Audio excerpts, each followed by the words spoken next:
Caroline Dowd-Higgins. Thanks so much for tuning into Your Working Life, my podcast series featuring thought leaders in the career and personal growth arena. Now, I know that you spend a significant portion of your life at work, so I'm on a mission to provide you with tools, inspiration, and resources so you can enjoy your career and love your life. And I'm very excited to welcome my special guest to the show today, Chellie Campbell. Chellie, welcome.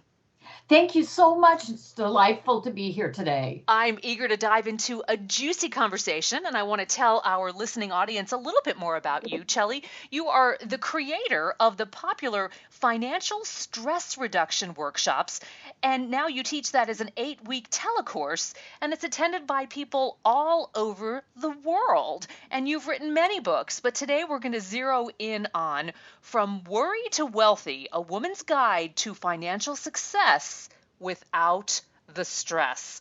My dear, this is right up our alley. Let's hear about it. Tell me, what prompted you to write this book?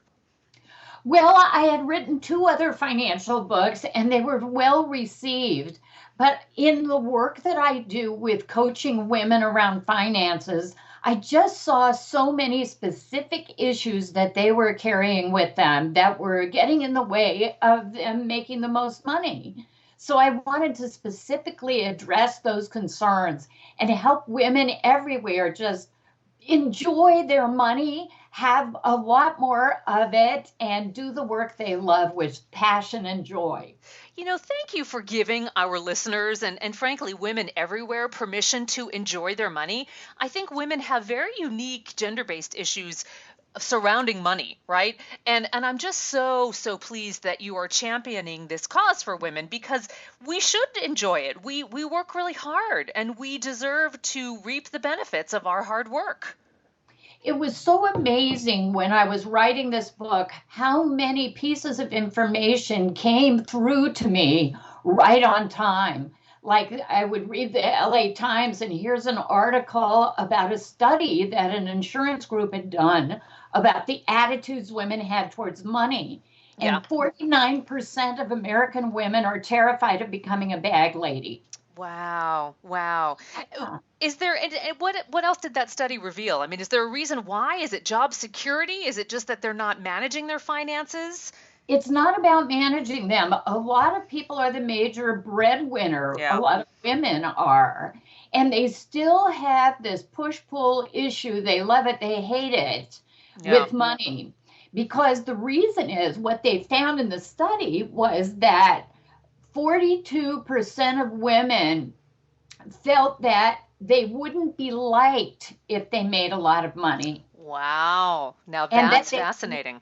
yes, and 32%, I think, said that they felt that women who had a lot of money were arrogant and rude and didn't have many friends. Wow. So there's Okay, some social issues there too. Wow. huge, huge. So it's like, what a catch-22. If Absolutely. if you don't make enough money, you're going to be a bag lady. But if you make a lot of money, nobody will like you. Mm. So let's dig a little deeper, Chellie. What's the number one, and there are probably so many, right? But let's isolate one financial pitfall for women. It's not asking for enough money. Yeah. There's actually a book that I read that's wonderful called Women Don't I Ask. love that book. I know it well. Yeah. Oh, it was so illuminating. There were things that I knew instinctively from the work that I did, but here were actual studies and statistics and a correlation of all that women think and feel and do with money. Even when they're advised to negotiate their salary, they're not practiced at it like men are. And men are encouraged and socialized to, yes, you're supposed to ask for more money. And women kind of expect to be given the money because they work hard and can't everybody see. Right, right. You should reward my work because you see how well I'm doing. So Exactly. let's think about that, right? So in my career coaching perspective, right, through that lens, I actually coach women on how to ask, right, and how to be more comfortable. And I know you are also a speaker and a coach and a brilliant author. So what advice do you give for women about how to ask for more? Well, part of the reason that women don't ask is because they don't have the right information. Yeah. Like, what does this job usually pay? And we're really fortunate now that we have the internet where we can search out those kinds of answers. But what we have to do is see, women will ask for their bottom line Mm-hmm. because they want to get picked, they want to get the job. And money isn't usually the major focus for them. They want to like their job, they want to work with great people, they want to do things they think are contributing to society. So we think, well, we can't have it all. So I'll give up on the money part because I want to get this job. Yeah. So they figure out the bottom line that they have to get in order to still eat. And then they ask for that. And the person on the other side of the desk is thinking they know the negotiating game, and they'll Mm-hmm. just say, oh, no, I can't pay that. How about this? And they try and go lower. Well, when they ask you to go lower than your bottom line, you get mad. Mm-hmm. And that's where women get stuck. We have to get the courage to ask for the sun, the moon, and the stars, and then settle for just the moon. Right. Yeah, but just as you said, you're not going to get it if you don't ask, right? Exactly. And people will respect you more for asking for more money than asking for less. I agree. I agree. And I've always told clients as well, women and men, but especially women, even if you don't get it, you've changed the persona that you're putting out into the world just by asking, right? So you didn't lose anything by asking. No, the worst that can happen if you go for it is I always think I have a 50-50 shot of getting a yes. Right, But right. if I don't go for it, I have a zero shot of getting a yes. Exactly, exactly. So, Chellie, I want to take this in a different angle. In the book, you talk about traditional advice that women get from financial experts, right? Those who make their living advising other about their finances. So, you encourage women to ignore that traditional advice. Tell us more. Oh gosh, this is a real bone to pick with me because I just see all the financial advisors out there giving such boneheaded advice Mm, in terms of everything is all about saving for retirement. Okay. So when people ask me, well, how much do I need to save for retirement? I go, okay, so get the number in your head of exactly how much money you have now. Okay, got that? That plus $10 million ought to do it. Really, yeah, because it isn't all about saving for retirement. yeah. Only 8% of the population actually makes enough money to be able to save enough to live for Right, 3 years. right, right. So a game where only 8% of the population is winning at is a broken game. Mm-hmm. Now, I'm not saying you shouldn't have a financial advisor to help you with investments and saving some money, but this idea that there's this mythical line of 65 where we're supposed to stop everything and sit back. Do you know that retirement is such a wasteland that the average retiree watches 49 hours of television a week? Holy smokes, that's amazing to me. Well, but not surprising. Wow. Yeah, but that's not the life I want to grow into. That's not my goal. Right, See, right. people think, oh, retirement, I'm going to travel. Okay, after you've taken 5 trips, then what? Then what? Yep, exactly I right. have to do something with meaning attached, Mm-hmm. something that I love. And I noticed that you talk about whether you have a job, a career, or a calling. Find Yes. out what your calling is. Women are so talented at this. We have callings, identify it, and also see how people will pay you to do it, There you and go. they'll benefit from it. Yeah, yeah, and I believe that you can monetize your calling, and it's not one or the other. You can do both.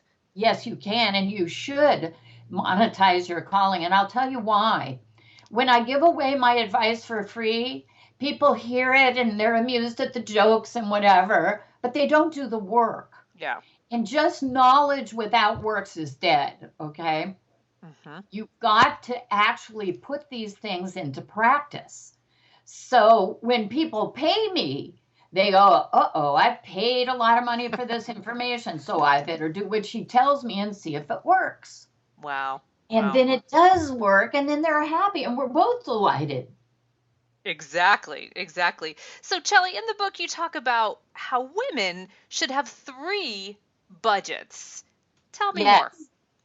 Well, most people don't even have one budget, okay? And I have a reframe for the word budget. Okay. BUDGET stands for baby, you deserve getting everything. I Yeah. love it.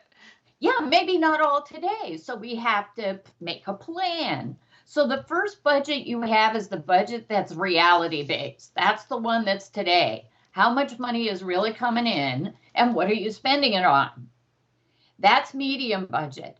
Then the second budget is low budget. Low budget is, oh, not enough money is coming in right now, or I'm saving for the down payment on a house, or some reason why you want to curtail your spending. So then you take out everything you can possibly take out of the budget. You don't go out to dinner, you don't buy clothes, you forego the massage, that kind of thing. And then you've got low budget. Now, a lot of people know about low budget. They think that's the one they're on right now. But let me just suggest there's a third budget everybody needs, and that's the goal budget. That's high budget. When your dreams are coming true, when you're doing the work you love and getting paid top dollar for it, how much money is that? And what are you going to spend it on? I love that. So clear. So Yeah. clear. And it's simple, right? It is. Absolutely. I find it fascinating too because so many women are afraid of their money. And I've done some research and I've heard that even well-earning women who are earning traditional high salaries are Yes. not managing their money well. So they're not budgeting, right? And they don't have this three-tiered system or they don't have any system and they end up in tremendous debt or not utilizing their money wisely for the long term. So this can help anybody. Absolutely. I actually had a man in my class once who made over $700,000 a year. And when we came to the budgeting class, he tried to get out of it. He tried to quit the class. And of course, I tell everybody in the beginning of my 8-week program, when you hit your issue, that's the class you're going to want to drop out of class. And so I just have to chuckle. And I called him up and I said, so what's going on? And I said, he said, well, I'm just not feeling it. And I said, well, do you have a budget? He goes, no. Oh, And there I you said, you have plenty of money hanging out in your bank account? And he goes, no. I said, you're married, right? He goes, yeah. I said, how many kids you got? He said, 4. I said, do they ask you for money a lot? He goes, yes. I said, and what happens? He says, I give it to them. I said, do you know how much it is? He goes, no. I said, baby, you got to come to budgeting class. Come to class. Exactly. Exactly. He was so embarrassed. He told me he had 3 big bills that came in and he couldn't pay them. And he just couldn't talk to me about it. He was so ashamed. Yeah, yeah. And we have to lose the fear and just Exactly. say, give me help. I want to do better. Yeah, there's no shame in asking for help. I think that's a sign of great confidence to be able to ask for help. So I hope he came back to class. He did, and I told him, hire a bookkeeper. Yeah. He said, well, I have one that comes once a year. And I said, well, that's not enough, is it? Not enough. Yeah, he needs to got know. one to come every week and got it all done. You don't have to do the grunt work yourself. Hire somebody. Exactly. So, Chellie, I'm fascinated by this next concept in the book. You talk about how being in debt can be good for female entrepreneurs. So, most people cringe. They have a visceral reaction to the word debt. So tell me how it can be good for you, especially if you're a woman entrepreneur. See, that's another thing that all of the financial popular professionals are saying, pay off your debt, get out of debt, live on beans and rice, Well, when you're starting a business, it's going to take you maybe a year to be profitable. And during that time, you're going to be investing in building your business. You're going to hire professionals to help you with your taxes, with setting your legal corporation up. You're going to be needing a a blog, you're going to be needing a website, you're going to be spending money on advertising and marketing and going to networking meetings and paying for the chicken dinner. Right. It's going to cost you. And so you're going to maybe borrow money to do that. You know, Bill Gates didn't start Microsoft on his savings. Right. He borrowed money from the Bank of America. He got partner investors.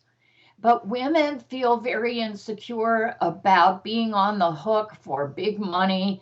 If there's a debt there, or if they get partners, they want to make sure their partner gets paid back before they even take a salary. Mm-hmm. And it's not appropriate. We have to learn a different way of being as a business person. So, what I'm really hearing is that it's our relationship with money that we need to look at more clearly. Yes. The relationship is from a person who doesn't have enough money and is trying to do better, but doesn't want to pay for any advice or pay for marketing or pay for an office before they go into business. And it's a prescription for disaster because you have to broaden your thinking and you have to get more confidence.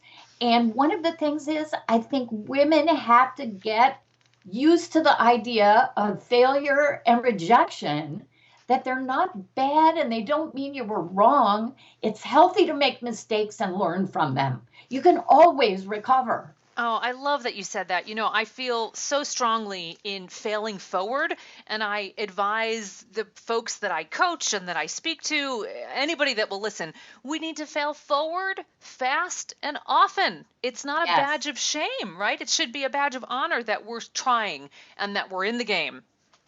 I'm telling you, many years ago, I owned a bookkeeping service. I had 13 employees. We were doing $500,000 in sales. I bought my partners out, and 9 months later, the biggest client we had quit and left me holding the bag for loans and rent and everything. And I almost went under. I borrowed a lot of money to keep it going, but eventually it caught up with me. I filed bankruptcy, lost my home to foreclosure. And I will tell you, I was so ashamed. And here I was, a financial professional, and this was happening to me. But now I regard it as the greatest gift in my life.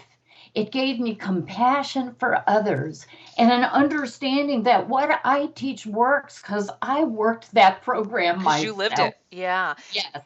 Thank you for being so candid. I think it's always fascinating. I try to put myself in the chair of the listener or the reader of the book, right, or the person in the conference audience. And I think it's so refreshing when speakers and authors and experts like you share, the hurdles that they've overcome. You're real. You've been there, you've done that, and you're sharing this information because you want people to navigate the path easier than you had it, right? Yes. I had to make it up. I had to read millions of books to get all the pieces of the information. And now I just put it all together. And now you're putting it out there. Exactly. Yeah. So, Chellie, one of my favorite chapters in the book is chapter 7, and it's called Spousal Support, right? So whether it's a husband or a boyfriend or a partner, talk to us about spousal partner support. Yes, I always say spousal support, not the kind that you get when you get divorced, right, but the kind that if you get it, you don't get divorced. Right. So if we're going to be reaching out to become fuller people and in better attitudes towards money and make more money more easily and effortlessly, we got to get our partner engaged in that program too. So we have to sit down and talk with them. What do you think about my becoming a high earning individual? Would you like that? Then I'm going to need some support from you because I'm not going to be cooking and cleaning as much. Exactly. I'm going to have to hire that done for me. And get them on the program and tell them actually what your plan is. And you need to have a business plan. Mm-hmm. I'm going to be investing this kind of money. I'm going to be investing this much time. It'll probably take me 4, 6 months or a year to be profitable. My contribution is going to be this. And this is what I expect to accomplish when I start becoming profitable. It's going to make this much money, and we're going to be living the good life. Are you aboard this train with me? I think that's incredibly wise, because it is a journey. And, whether it's a partnership or the full on family, whomever, things change. And this is all about clarity of expectations. So thank you for talking about this. We don't talk about this enough. I know, and we need them to not be asking us every week, so you making money yet? Right. Give me 6 months. Don't ask anything for 6 months, but Exactly. cheer me on every Trust day or and every other support. day. Yeah. Exactly, exactly. So, Chellie, this is a wonderful new year with a brand new book for you, and it's resolution time, right? What are the top resolutions that women are making revolving money this year? Oh, I never do resolutions because those are the things you break. Yeah, I true. do intentions. Oh, tell me more. And I love it. yeah, intentions and goals. Every year on either New Year's Eve or New Year's Day, depending on my party schedule, I do my New Year's lists of goals that I intend to get. And I write them all as positive affirmations. I'm now earning a great big income doing what makes me happy. I bank this much money. I put all the numbers in there. I sell 1 million copies of From Worry to Wealthy. Why not pick the big number? Sure, So, absolutely. yeah. So just go for it. And always on my list of intentions is maintain wonderful relationships with my family and friends. Very good. So you set your priorities. Well done. Yes. Chellie, the book is launching right now. It's such an exciting time. Tell us how we can buy it and how we can follow you online for more information. Well, my website is my first name, Chellie, spelled CHELLIE.com. And you can get the book at any online vendor or your local bookstore. It's available throughout the country. And if you get on my website, you can sign up for some free gifts and also get my monthly newsletter. Wonderful. Chellie, what a joy to have you on. And I want to highly recommend From Worry to Wealthy, A Woman's Guide to Financial Success Without the Stress. It's a great read. And what I love about it is it's very practical, right? Gives us really actionable steps that we can put into action today. Absolutely. And I wish you And great you will success, win. my dear. And I hope our paths cross in person sometime soon. Me too, Carolyn. You're just wonderful. I Well, appreciate your having me on so much. what a joy, my dear. And I also want to thank our listeners for tuning into Your Working Life, where my goal is to help you design your career destiny so it doesn't happen by default. True career and life satisfaction is really possible, and it's time to embrace what you love doing so you can do more of it. I'm Caroline Dowd-Higgins. Take good care.